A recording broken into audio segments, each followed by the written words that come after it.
Bien, tout bonnement et très prétentieusement, je vais aborder le sujet, après vous avoir salué, chers amis, chers camarades, sur le thème « Le monde et nous », pas moi. Je ne fais pas le détail. Nous, qui c'est nous en ce moment? C'est vous. C'est toutes les personnes ici présentes, sous l'égide de la revue Synthèse nationale, et c'est important, mine de rien, en tout cas pour moi. Le monde, autrement dit, qu'est-ce que c'est que le monde à l'heure actuelle? Eh bien, c'est essentiellement, pour nous autres, ici, eh bien, c'est le bloc des démocraties occidentales, regroupé autour de la coalition permanente anglo-saxonne, et pas uniquement américaine, on l'oublie trop souvent, d'une part, et le reste de la planète, bien entendu, dont en particulier des petits pays comme la Chine, par exemple, la Russie, les États musulmans. Bon,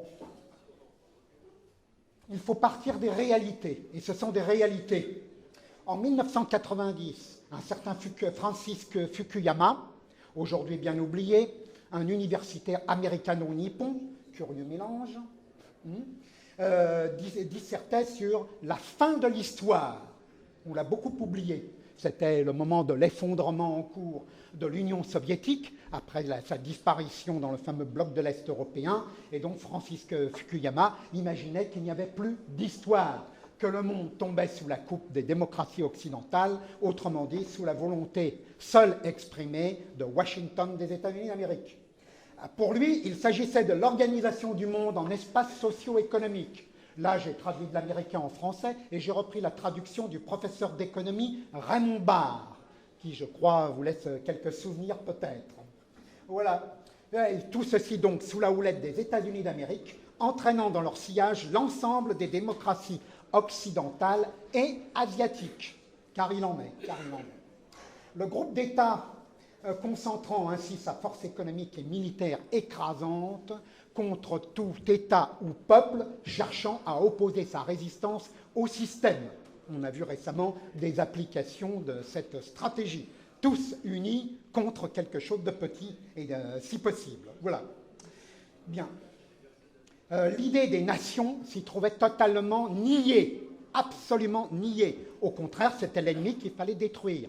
En particulier en Europe, en se servant de quoi? Des autorités de ce qu'on appelle aujourd'hui la communauté européenne, sises à Bruxelles. Il ne faut pas se faire d'illusions à ce sujet, et je remarque parfois qu'il y a d'étranges silences en ce qui concerne le rôle particulièrement néfaste de la bureaucratie européenne, qui est totalement anationale, mais alors totalement. Et permettez-moi de vous le dire, j'ai un grand respect pour ces gens-là, vu leur connaissance, vu leur maestria. Je les ai vus agir dans des sujets et dans des terrains tout à fait inattendus, comme par exemple les petites et moyennes entreprises françaises, et j'ai été stupéfait de leur renseignement, de leur science de l'histoire de ces mouvements et de la qualité de leur manipulation, que ce soit des PME françaises, des agriculteurs ou bien d'autres domaines. Ils sont absolument extraordinaires. Il n'en reste pas moins qu'ils sont là pour tuer la véritable essence de l'Europe, non seulement ces nations,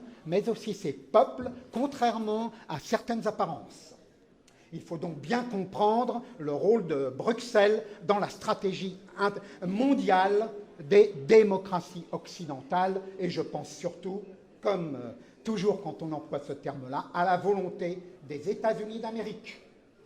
Alors cette force d'appoint de Bruxelles, bien qu'en apparence éclatée, est quand même un des éléments moteurs d'une certaine volonté d'hégémonie mondiale.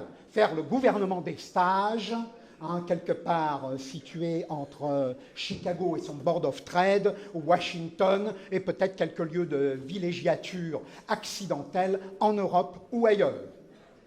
Alors, près de 2 décennies se sont écoulées depuis la fin de l'histoire de Francis Fukuyama, et vous remarquerez que la presse occidentale est étrangement silencieuse sur la fin de l'histoire. Un concept qui a eu un retentissement mondial, c'est le cas de le dire, et qui brusquement a été totalement enterré.